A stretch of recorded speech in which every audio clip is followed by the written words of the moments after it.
আপনি যে সিমটি ব্যবহার করছেন এই সিমটি কার এনআইডি কার্ড দিয়ে রেজিস্ট্রেশন করা আপনি কি জানেন? আমরা যে সিমটি ব্যবহার করি ওই সিমটি আমরা সকল প্রকার সোশ্যাল মিডিয়ায় বা আমাদের যে সকল ফ্রেন্ডগুলো আছে তাদের কাছে আমরা ওই নাম্বারটি দিই, যে কারণে আমরা ওই সিমের সাথে খুব ভালোভাবে জড়িয়ে পড়ি।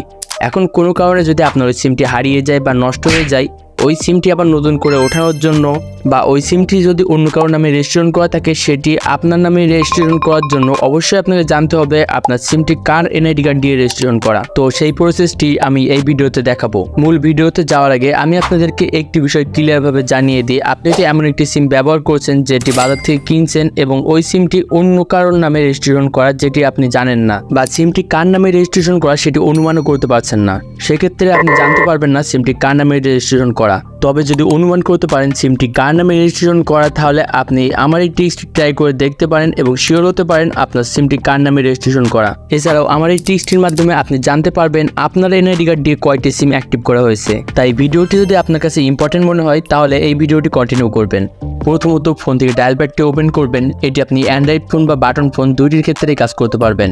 তো ডায়াল প্যাডটি ওপেন করে এখানে ডায়াল করবেন *16001#। দেন যে সিমের ডিটেলস আপনি জানতে চাচ্ছেন সেই সিমটিকেই এটি ডায়াল করবেন। এটি ডায়াল করার পর আপনার সামনে এমন একটি পপ আপ উইন্ডো শো হবে। এখানে এনআইডি কার্ডের 4 ডিজিটের সংখ্যা দিতে বলছে। এই সিমটি আপনি যার এনআইডি কার্ডে রেজিস্ট্রেশন করা অনুমান করছেন তার এনআইডি কার্ডের লাস্টের যে 4 ডিজিটের সংখ্যাটি আছে সেটি আপনাকে এখানে বসাতে হবে। দেন সিমটি টাচ করলে আপনার অনুমান এবং এনআইডি কার্ডের যে লাস্টের 4 ডিজিটটি দিয়েছেন এটি যদি সঠিক হয় তাহলে আপনার কাছে এমন একটি মেসেজ দেখাবে যেখানে লেখা থাকবে your request is in process, এবং আপনাকে একটি এসএমএস পাঠাবে যে এসএমএস এ এই এনআইডি কার্ড দিয়ে কয়টি সিম রেজিস্ট্রেশন করা হয়েছে তার ডিটেলসে আপনি দেখতে পাবেন। এই পুরো প্রসেসটি তখনই কারেক্ট হবে যখন এই সিম এবং যার এনআইডি কার্ড দিয়ে নাম্বার দিয়ে এই সিমটি রেজিস্ট্রেশন করা হয়েছে তার এনআইডি কার্ডের লাস্টের যে 4 ডিজিটের সংখ্যাটি আছে সেটি মিল হবে। যখন আপনার সিম এবং এনআইডি কার্ডের লাস্টে যে 4 ডিজিটের সংখ্যা আছে সেটি মিলবে না, তখন আপনাকে এমন কিছু লেখা আসবে এবং মেসেজে কোনো প্রকার ইনফরমেশন পাবেন না।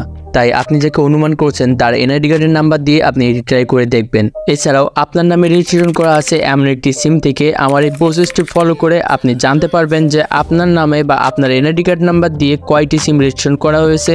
আর একটি বিষয়ে আপনাকে সতর্ক হওয়ার জন্য জানিয়ে দিই, আপনার নামে কয়টি সিম রেজিস্ট্রেশন করা আছে এটি আপনি দেখার পরে এমন যদি কোনো সিম থাকে যেটি আপনার কাছে নাই বা সেই সিমটি কে ব্যবহার করছে আপনার জানেন না, তখন আপনি ওই সিমটি সিম কাস্টম কেয়ার থেকে সেটি বন্ধ করবেন, কারণ ওই সিম থেকে কোনো প্রকার ক্রাইম করলে তার পুরোপুরি দোষটাই আপনার উপরেই আসবে। তাই নিজেকে সেভ রাখার জন্য অবশ্যই আপনি যে সিমটি ব্যবহার করেন না সেই সিমটি আপনি বন্ধ করে দিবেন।